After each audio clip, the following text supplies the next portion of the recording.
issued a severe thunderstorm warning for northwestern Montgomery County in southeastern Texas, west central San Jacinto County in southeastern Texas, southeastern Walker County in southeastern Texas, until 3:45 p.m. Central Daylight Time.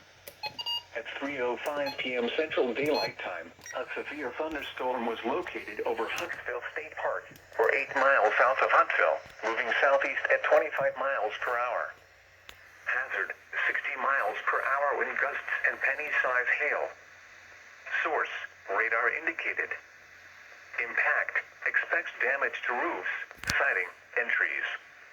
Locations impacted include northern Conroe, southeastern Huntsville, Willows, Panorama Village, New Waverly, Huntsville State Park, Lake Conroe Dam, and Evergreen. For your protection, move to an interior room on the lowest floor of a building. That was so unexpected.